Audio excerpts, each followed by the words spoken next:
இறை இயேசுவில் பிரியமுள்ள மாதா தொலைக்காட்சியின் அனைத்து நிகழ்ச்சிகளையும் ஆவலோடு பார்த்து கொண்டிருக்கிற அன்பு நேயர்கள் அனைவருக்கும் இனிய இரவு வணக்கம்.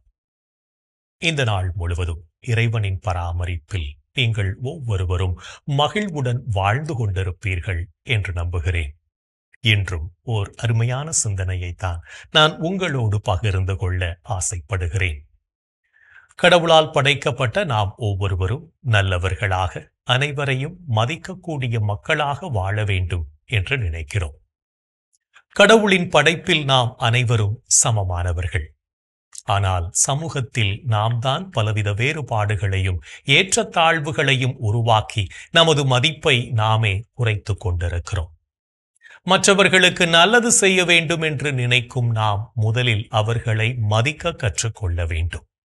நம்முடன் வாழும் சக மனிதர்களை தரக்குறைவாக பார்த்து அவர்கள் ஒன்றுமில்லாதவர்கள் என்று எடை போட்டு கொண்டிருந்தால் நம்மை எப்படி நல்லவர்கள் என்ற பட்டியலில் சேர்க்க முடியும்?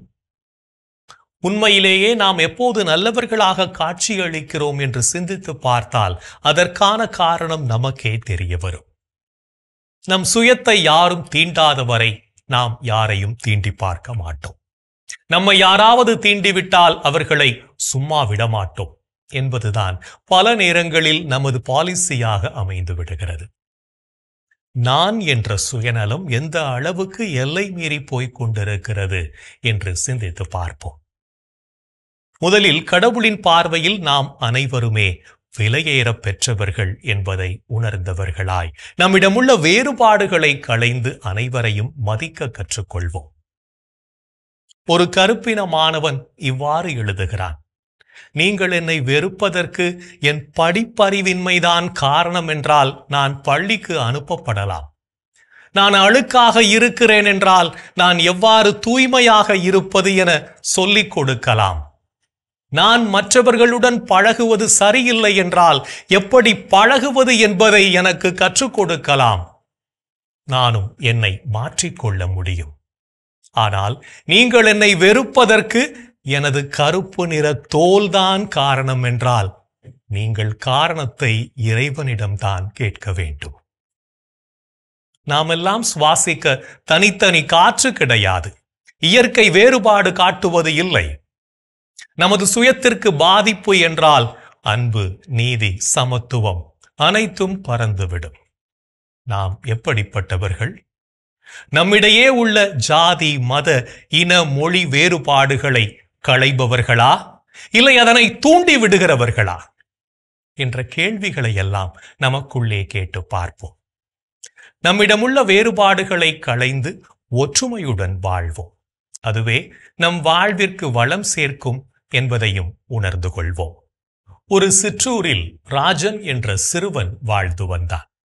அவன் புத்திசாலி. ஆனால் சில சமயம் தன்னை விட சிறியவர்களிடம் கோபமாக நடந்து கொள்வான்.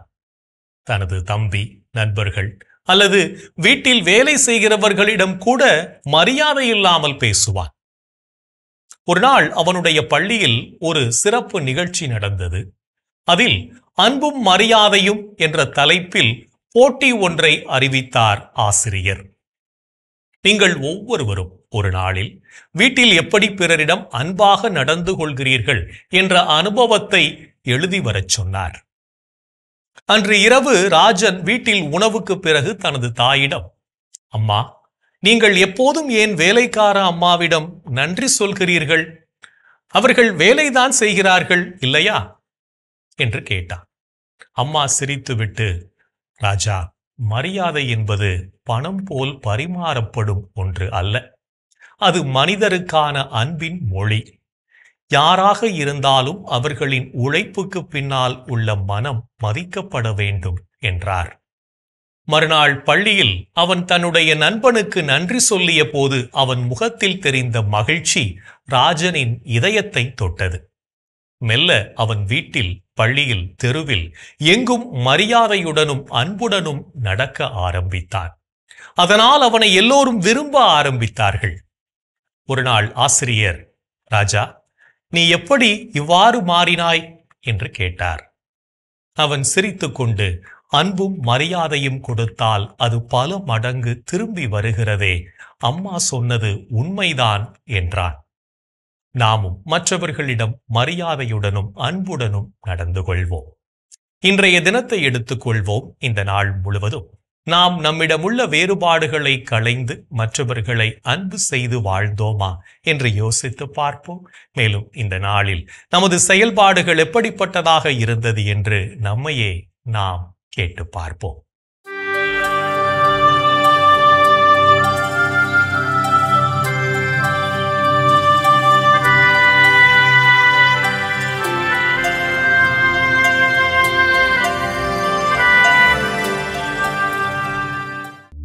இன்று நீங்கள் செய்த பாவத்திலிருந்து விடுதலை பெற்று மனம் மாற ஆவல் கொண்டீர்களா? நீங்கள் உங்கள் உடைகளை கிழித்து கொள்ள வேண்டாம். இதயத்தை கிழித்து கொண்டு உன் கடவுளாகிய ஆண்டவரிடம் திரும்பி வாருங்கள்.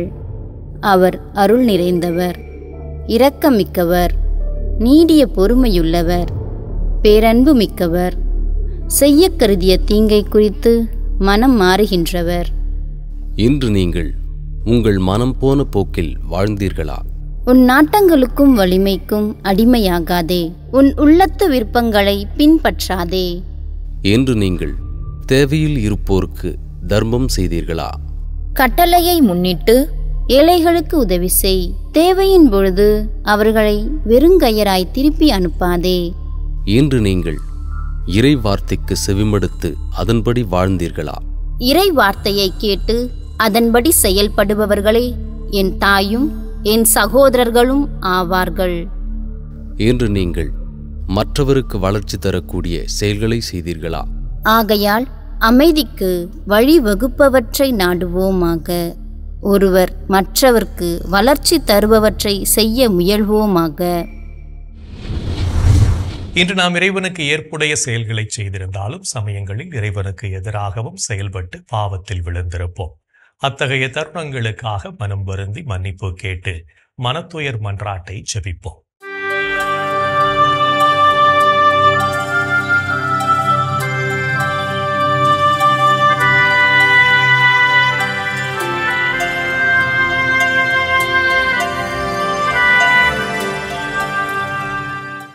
எல்லாம் வல்ல இறைவனிடமும் சகோதர சகோதரிகளே உங்களிடமும் நான் பாவி என ஏற்றுக்கொள்கிறேன். ஏனெனில் என் சிந்தனையாலும் சொல்லாலும் செயலாலும் கடமையில் தவறியதாலும் பாவங்கள் பல செய்தேன். என் பாவமே, என் பாவமே, என் பெரும் பாவமே. ஆகையால் எப்போதும் கன்னியான புனித மரியாவையும் வானதூதர் புனிதர் அனைவரையும் சகோதர சகோதரிகளே உங்களையும் நம் இறைவனாகிய ஆண்டவரிடம் எனக்காக வேண்டிக்கொள்ள மன்றாடுகிறேன். ஆமேன். மனத்துயர் மன்றாட்டை ஜெபித்ததன் வழியாக இறைவனிடமிருந்து மன்னிப்பை பெற்றிருப்போம் என்ற நம்பிக்கையோடு இறை வேண்டலில் இணைவோம்.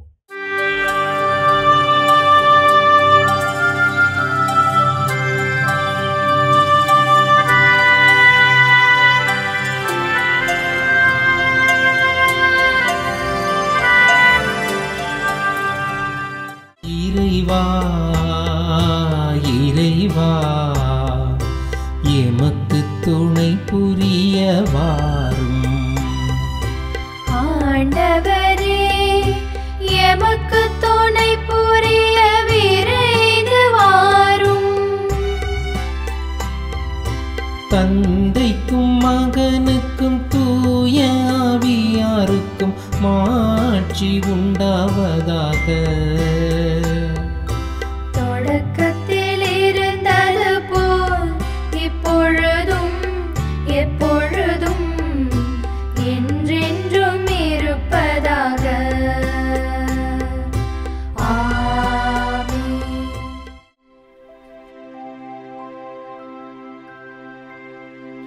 கடவுளே என்னை பாதுகாக்கும் வலிமை மிகு கோட்டையாகவும் அடைக்கலமாகவும்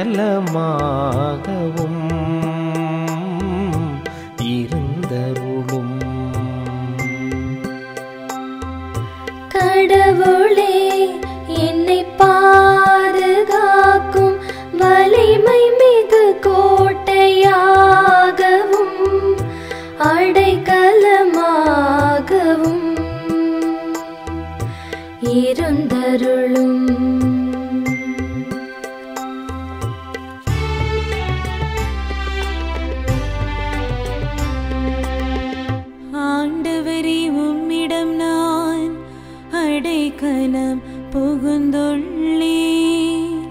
ஒருபோதும் நான் வெட்கமடைய விடாதேயும்.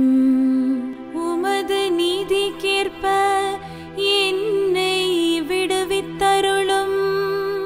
உமது செவிகளை என் பால் திருப்பியருளும்.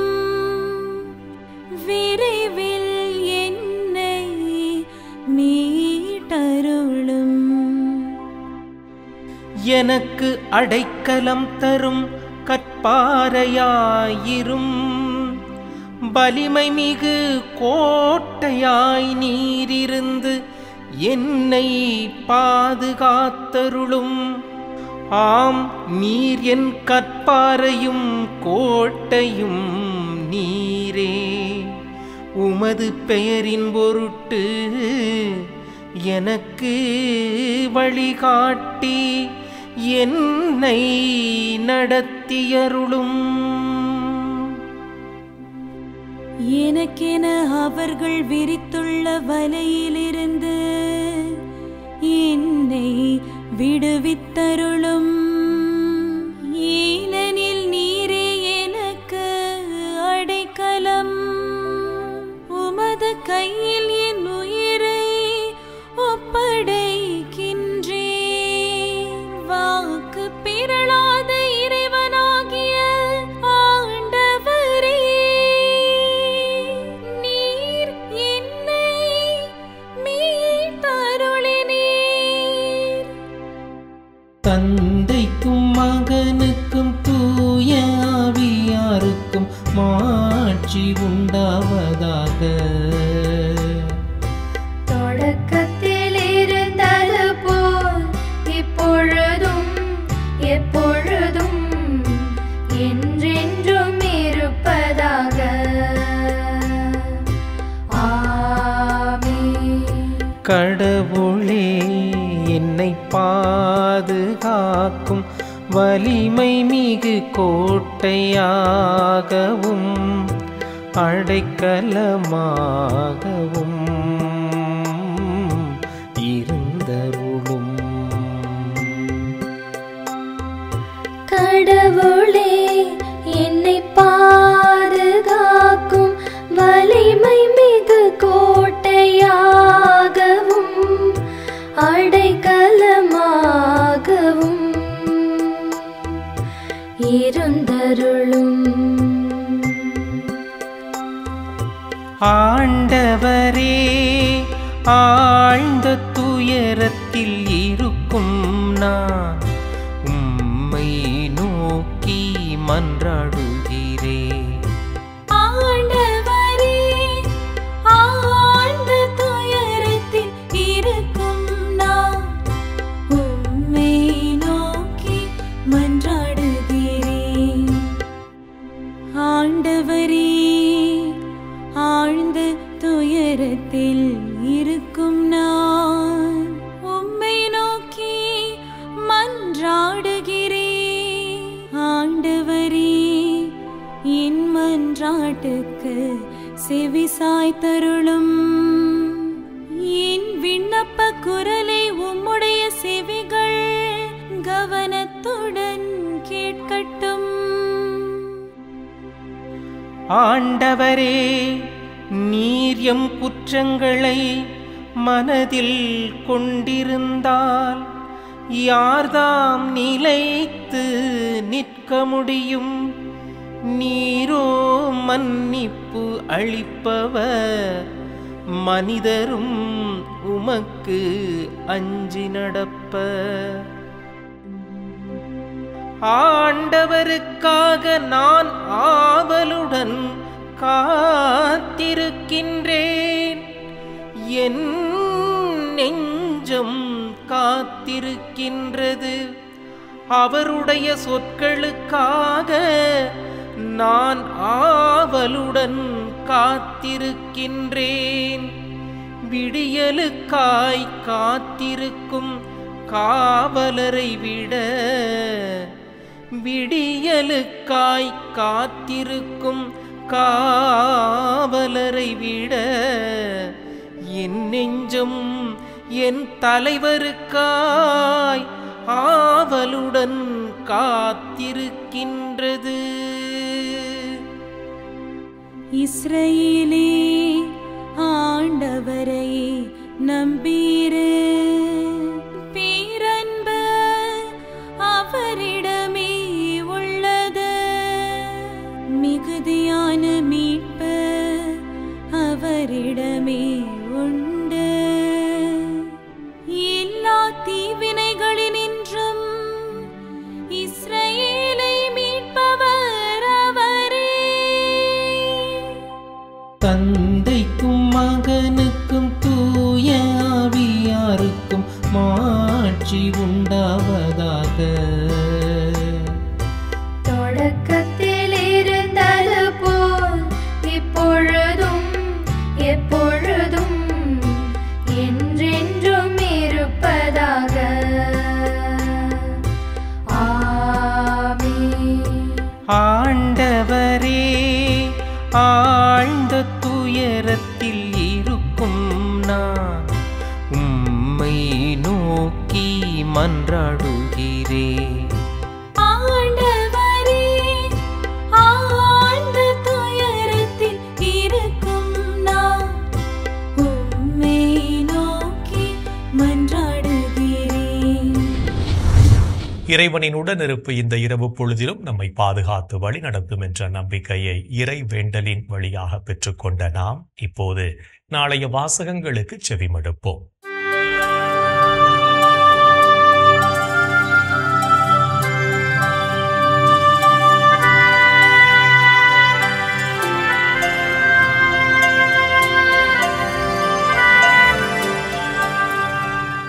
நாளைய திருப்பலி வாசகங்கள். முதல் வாசகம் திருத்தூதர் பவுல் ரோமையருக்கு எழுதிய திருமுகத்திலிருந்து வாசகம்.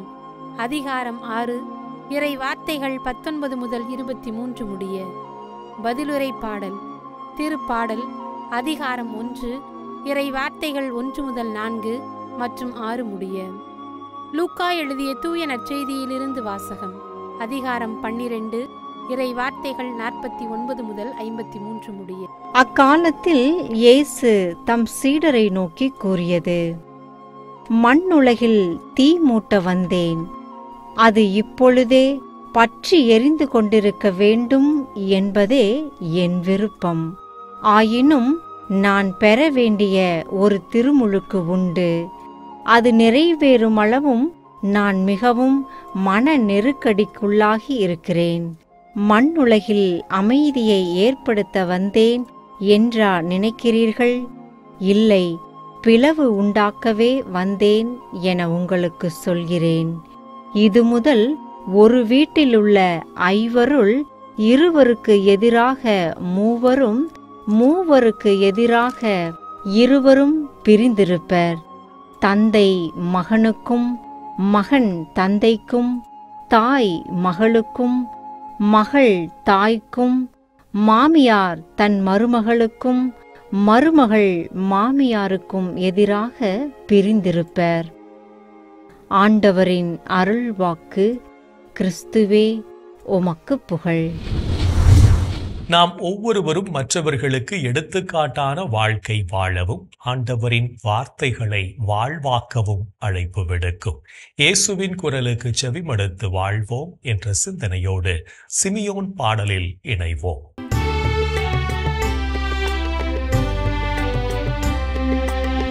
ஆண்டவரை நாங்கள் விழித்திருக்கும் போது எங்களை காத்தருளும்.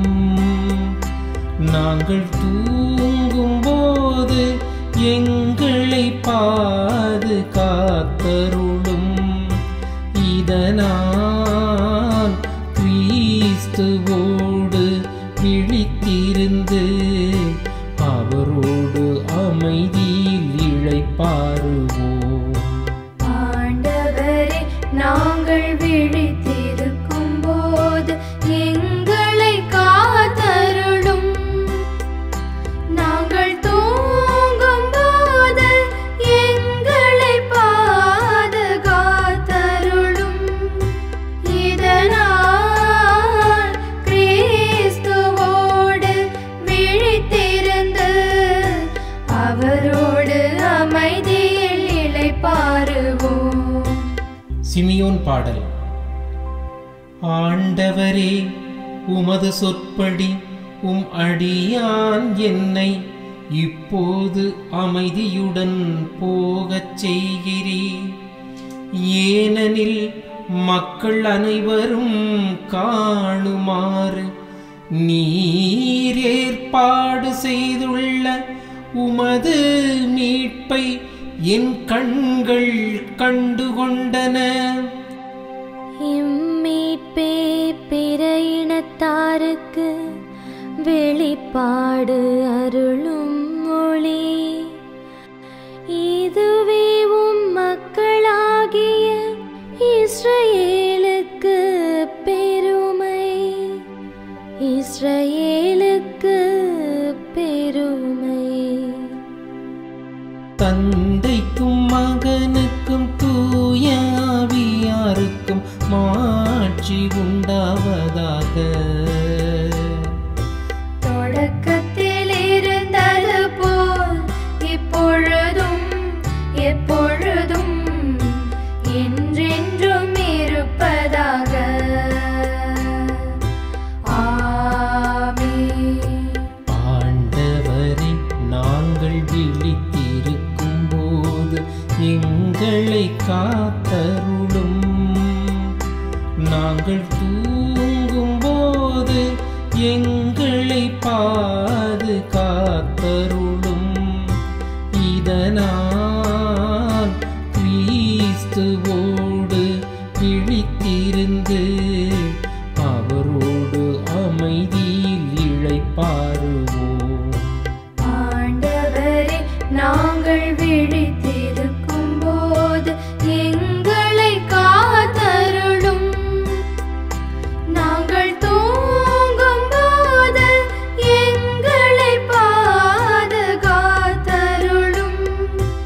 இதனால் கிறிஸ்துவோடு விழித்திருந்து அவரோடு அமைதியில் இளைப்பாறுவோம். இறைவன் நம்மை ஒவ்வொரு நொடிப்பொழுதும் அற்புதமாய் வழிநடத்தி கொண்டிருப்பதை சிமியோன் பாடல் வழியாக உணர்ந்து ஜெபித்த நாம் இப்போது நாளைய புனிதரை பற்றி பார்க்கலாம்.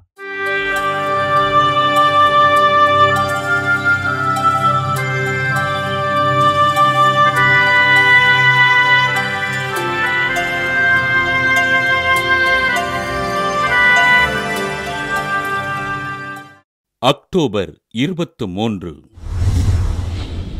புனித ஜான் கபிஸ்திரானோ. இத்தாலி நாட்டில் சல்மோனோ மறைமாவட்டத்திலுள்ள கபிஸ்திரானோ பகுதியில் வாழ்ந்த இறைபக்தி நிறைந்த குடும்பத்தில் கிபி 1386 ஆண்டு ஜூன் 24 நாள் பிறந்தார் ஜான் கபிஸ்திரானோ. சட்டம் பயின்று பட்டம் பெற்ற இவர் நேபிள்ஸ் அரசர் லடிஸ்லாஸினால் பெருஜியாவின் ஆளுநராக நியமனம் செய்யப்பட்டார். கிபி 1416 ஆண்டு பெருஜியாவிற்கும் மலடெஸ்டாவிற்கும் போர் நடைபெற பெருஜியா நாட்டின் அமைதியின் தூதுவராக மலடெஸ்டா சென்ற இவரை அந்நாட்டு அரசன் கைது செய்து சிறையில் அடைத்தான். சிறையில் இருந்த இவருக்கு புனித பிரான்சிஸ் அசிசியார் கனவில் தோன்றி உலக நாட்டங்களை விட்டுவிட்டு தமது சபையில் சேருமாறு கேட்டுக்கொள்ள ஜான் கபிஸ்திரானோ கிபி 1416 ஆண்டு பிரான்சிஸ்கன் துறவர சபையில் சேர்ந்தார். கிபி 1425 ஆண்டு குருத்துவ அருட்பொழிவு பெற்ற இவர் இத்தாலி நாடு முழுவதும் பயணித்து ஆன்மாக்களின் மீட்பிற்காக இடைவிடாது போதனை செய்தார். மறையுறையில் சிறந்து விளங்கிய அருட்தந்தை ஜான் கபிஸ்திரானோ பிரான்சிஸ்கன் சபையின் மறுமலர்ச்சிக்கு வித்திட்ட பெர்னார்டைனுக்கு உதவியாக நின்று உழைத்தார். ரோமை திருப்பீடத்தின் சார்பாக மிலான், பர்கென்றி, ஆஸ்திரியா, போலந்து போன்ற நாடுகளில் இறைப்பணியாற்றி துருக்கியருக்கு எதிரான சிலுவைப் போரை வழிநடத்திய ஜான் கபிஸ்திரானோ கிபி 1456 ஆண்டு அக்டோபர் 23 நாள் விண்ணகம் சென்றார். தன் வலிமையான மறையுரையின் மூலம் மக்களை மனம் திரும்பச் செய்து ஆண்டவரை அறிவித்த அருட்தந்தை ஜான் கபிஸ்திரானோவினை திருத்தந்தை 8ஆம் அலெக்சாண்டர் கிபி 1690 ஆண்டு அக்டோபர் 16 நாள் புனிதராக உயர்த்தி நீதிபதிகளின் பாதுகாவலராக அறிவித்தார். புனித ஜான் கபிஸ்திரானோ திருவிழாவினை கொண்டாடுகின்ற நாம் நீதி அரசர்களுக்காகவும் அவர்களின் பணிகளுக்காகவும் ஆண்டவர் இயேசுவிடம் உருக்கமோடு ஜெபிப்போம். புனிதர்கள் ஒவ்வொருவரும் தங்கள் வாழ்க்கையின் மூலம் இறைவனுக்கு சான்று பகர்ந்து வாழ்ந்தவர்கள் என்பதை உணர்ந்தவர்களாய் நாமும் அவர்கள் வழியில் வாழ்ந்து இறை வழியில் பயணிப்போம் என்ற நம்பிக்கையோடு நாளைய தினம் நமது வீட்டை தூய்மையாக வைத்துக் கொள்ள முயற்சி செய்வோம். என் அன்புக்குரிய சகோதரனே சகோதரியே, கடவுளுடைய அற்புதமான காரியங்களை எண்ணி பார்ப்போம். அவருடைய வல்ல செயல்களுக்காய் அவரை போற்றி புகழ்வோம். இன்றைய தினத்தில் நாம் எவ்வளவு அற்புதமாக வாழ்ந்திருக்கிறோம், இந்த நாள் முழுக்க நாம் எவ்வளவு மகிழ்ச்சியாக இருந்திருக்கிறோம். அத்தனையும் கடவுளினுடைய பராமரிப்பு. அவரை நாம் போற்றி புகழ்வோம். சிறப்பாக இந்த தினத்தில் நமது மனமாற்றத்திற்கு ஆட்சேபிப்போம். எங்கள் அன்பே உருவான இயேசு ஆண்டவரே, இதோ அந்த நாளிலே எங்களது மனமாற்றத்திற்கு ஆட்சேபிக்கிறோம். ஆண்டவரே இயேசுவே, மோட்சத்திலே மனமாற தேவையில்லாத 99 நீதிமான்களை குறித்து உண்டாகும் மகிழ்ச்சியை விட ஒரே ஒரு சகோதரன், ஒரே ஒரு சகோதரியுடைய மனமாற்றம் நமது வானக தந்தைக்கு அற்புதமான மகிழ்ச்சியை, அங்கு இருக்கின்ற மோட்சத்தில் இருக்கின்ற அத்தனை வானதூதர்களுக்கும் நிறைவான மகிழ்ச்சியை கொடுக்கும் என்று நீ சொல்லியிருக்கிறேன். ஆமேசுவே, இது ஒரு நாளிலே நாங்கள் மனம் மாற வேண்டும். எங்களது பாவ வாழ்க்கையிலிருந்து, எங்களது சுயநல வாழ்க்கையிலிருந்து, எங்களது பிறர் மீது அக்கறை இல்லாத வாழ்க்கையிலிருந்து நாங்கள் மனம் மாற வேண்டும் என்று எங்களுக்கு ஆசீர்வாதம் ஆண்டவரே. இதோ எங்களது வாழ்க்கையில் நாங்கள் மனம் மாறி உம்மையும் உமது அன்பையும் பிறர் மீது கொண்டிருக்கின்ற நாங்கள் அன்பையும் நாங்கள் ஒவ்வொரு நாளும் வெளிப்படுத்தி ஆண்டவரே உமது பிள்ளைகளாக, உமது சகோதரனாக, உமது சகோதரியாக வாழக்கூடிய ஆற்றலை வல்லமை எங்களுக்கு தாரும் ஐயா. எங்கள் அன்பு தாயே, ஆரோக்கிய அன்னையே, எங்களது மனமாற்றத்திற்காக உமது அன்பு மகளிடத்தில் எங்களுக்காக பரிந்து பேசுங்கள் அம்மா. இந்த ஜபங்களையெல்லாம் எங்கள் ஆண்டவராகிய இயேசுவே உமது வல்லமையான திருநாமத்தின் வழியாக உம்மை கெஞ்சி மன்றாடுகிறோம். ஆமென். என்றும் வாழும் உயிருள்ள இறைவன் தந்தை, மகன், தூய ஆவியார் நாம் அனைவரையும் நிறைவாக ஆசீர்வதிப்பாராக. ஆமென். இந்த ஜெபத்தின் வழியாக இறை அன்பிலும் அரவணைப்பிலும் நாம் நலமோடு வாழ்ந்து கொண்டிருக்கிறோம் என்பதை உணர்ந்திருப்போம். இறை ஆற்றலும் வல்லமையும் என்றும் நம்மில் தங்கும். அன்னை மரியாவும் நமக்கு உதவிகள் செய்வார் என்ற நம்பிக்கையோடு அவரின் துணை வேண்டி இந்த நிகழ்வை நிறைவு செய்யலாம். Good night.